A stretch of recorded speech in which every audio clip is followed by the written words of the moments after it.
नमस्कार विद्यार्थी मित्रांनो, स्वागत आहे तुमचं माझ्या यूट्यूब चॅनलमध्ये। मित्रांनो, एक महत्त्वाची आणि नवीन अपडेट घेऊन आलो आहे। आजच्याच पेपरमधील ही बातमी आहे पहा। तर पहा, सरकारी स्टाफ नर्ससाठी नियुक्तीचा दर 20 लाख। तर विद्यार्थी मित्रांनो, एक काही दिवसापूर्वी एक घटना घडली आहे। छत्रपती संभाजीनगरमध्ये DMAR स्टाफ नर्ससाठी एक विद्यार्थ्याने जाऊन त्या ठिकाणी ऑर्डर घेऊन जॉईनिंगसाठी रुजू होण्यासाठी त्या ठिकाणी गेलेला होता।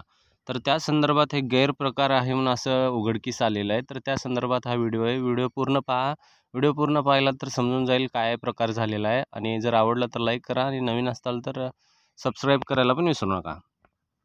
चला स्टार्ट करूया। पात्र नसताना नियुक्तीपत्र राज्यात 2018 पासून गैरप्रकार धुळे वांद्रे कनेक्ट आहे असं याचं संशय येत आहे। तर पहा याच्यामध्ये काय सांगितलं आहे, छत्रपती संभाजीनगरमध्ये 20 लाख रुपये देऊन मोजा आणि शासकीय वैद्यकीय महाविद्यालय स्टाफ नर्स नियुक्ती मिळवा असं यामध्ये पेपरामध्ये उल्लेख केलेला आहे।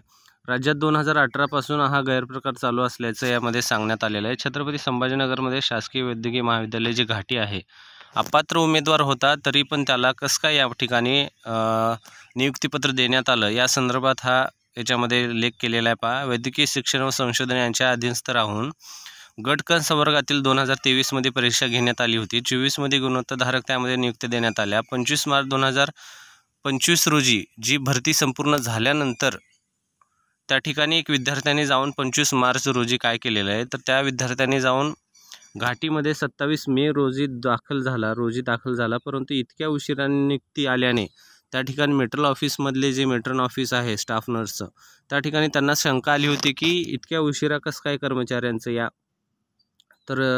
कर्मचाऱ्यांची कसं काय नियुक्ती आली। तर त्या संदर्भात त्यांनी तात्काळ चौकशी केली आणि चौकशीमध्ये त्यांना तो उमेदवार अपात्र असल्याचं त्यांना लक्षात आल्यानंतर कर्मचारी आणखी विचारपूस करण्यास सुरुवात केली। त्यांना उमेदवारांना घाटीतून काढता पाय घेतला। जेव्हा तो उमेदवार आहे तो त्यांना समजलं की हे चौकशी करायला लागले, त्यांनी काय केलेलं आहे, त्या ठिकाणाहून त्यांनी काढता पाय घेऊन तर त्या ठिकाणाहून तो निघून गेलेला आहे। हा पहा त्याचं हे बनावट नियुक्तीपत्र आहे, हे अशा प्रकारचं आहे। हे त्यांनी बनावट केलेलं आहे, काय माहिती नाही माहिती, पण हे आपल्या वृत्तपत्रामध्ये हे आजच्या पत्रामध्ये दिसून आलेलं आहे। तर पहा चौकशी झाली तर गोंधळ चव्हाट्यावर येईल। स्टाफ नर्स भरती प्रक्रिया काही उमेदवारांनी होऊन नसणाऱ्यांची डॉक्युमेंट व्हेरिफिकेशन नियुक्ती देण्याचे आमिष दाखवले जाते। यासाठी 15 ते 20 लाख रुपये देण्याचा उद्योग चालू आहे असं समजते। नियुक्ती होईपर्यंत टप्प्याटप्प्याने रक्कम देण्यात येते, पण 2018 पासून हा गैरप्रकार चालू आहे असं सांगण्यात येत आहे।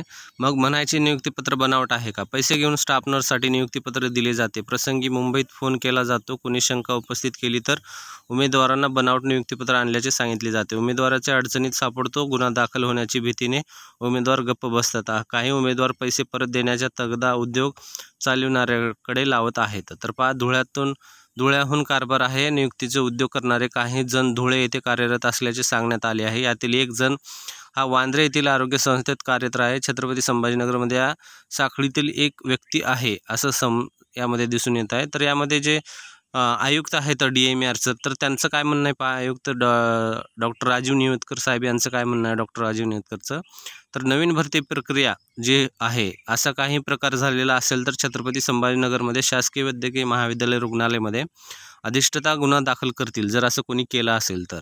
यापूर्वी ही भरतीची प्रक्रिया संपलेली आहे, जी ही भरतीची प्रक्रिया आहे अगोदरच संपून गेलेली आहे। आता नवीन भरती प्रक्रिया सुरू केली जाणार आहे असं यांचं म्हणणं आहे। तर हे पहा, ही न्यूज आहे पहा, यामध्ये सांगितलेलं आहे।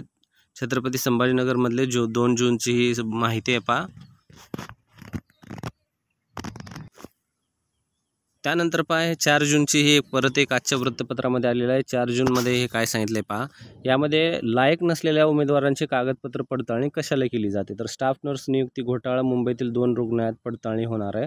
छत्रपती संभाजीनगरमध्ये ते जे आपण आत्ताच पाहिलेलं आहे त्या अगोदरच्या वृत्तपत्रामधलीच ही बातमी आहे पहा। जे गट क संवर्गातील पूर्ण पदभरती संपल्यानंतरही जे कोणी आहे 20 लाख देऊन 25 उमेदवारांना पडताळणी करण्यात बोलवलं वगैरे आहे, त्या संदर्भात ही माहिती। आणि जे हे मेरिट लिस्ट आहे, जी ही यादी आहे व्हेरिफिकेशनची, यामध्ये असं सांगण्यात आलेलं आहे की ही म्हणजे यादी बनवली आहे पण डॉक्युमेंट व्हेरिफिकेशनची, पण त्यापुढे मेरिट नंबर वगैरे काहीच नाही आहे, म्हणजे पूर्ण फेक आहे असं याचं दावा करण्यात आलेला आहे। त्यानंतर घाटीतील जो मिळाले त्या उमेदवाराचे नाव वगैरे हे समजलेलं आहे असं त्यांचं म्हणणं आहे. चक्क पेनने तारखेचा उल्लेख केलेला आहे. तर 25 उमेदवारांना मुंबईतील 2 रुग्णालयाचे कागदपत्र पडताळणीसाठी 29 एप्रिल ते 30 एप्रिल रोजी बोलवण्यात आले होते. या संदर्भात उमेदवार गुणवत्ता यादीत पात्र असल्याचा उल्लेख आहे. हे उमेदवार पात्र असतील तर मग त्यांच्या नावापुढे मेरिट लिस्टचा नंबर का नाही, असा यांचा प्रश्न आहे. त्यानंतर कागदपत्र पडताळणीसाठी तारीख चक्क पेनने लिहिली आहे. तर पहा, असं जर काही घोटाळा झाला असेल तर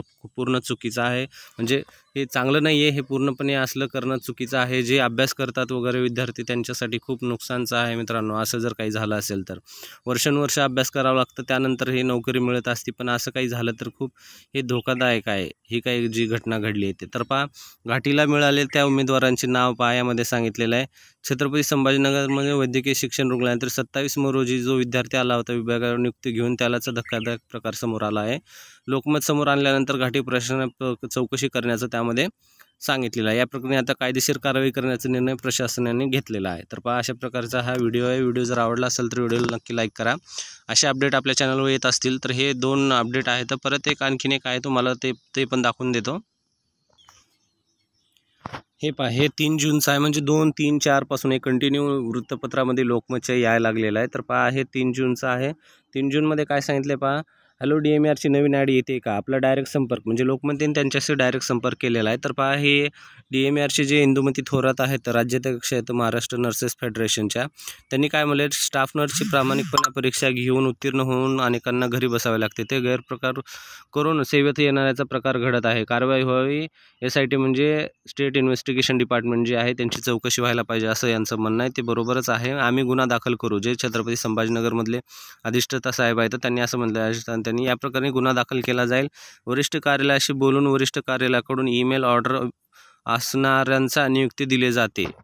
ठीक आहे. तर त्यानंतर हे जे काय आहे कॉल रेकॉर्डिंग आहे, हे वृत्तपत्रामध्ये आलेली आहे. हे जी काही घटना घडली त्या संदर्भातलं. त्यानंतर स्टाफ नर्सचा घोटाळा कॉल रेकॉर्डिंगमध्ये हे दाखवलेला आहे. हा पहा. तर अशा प्रकारचा व्हिडिओ जर आवडला असेल तर नक्की लाईक करा आणि चॅनलला जर नवीन असाल तर सबस्क्राईब करा. असेच अपडेट आपल्या चॅनलवर लवकरात लवकर येत असतात. धन्यवाद.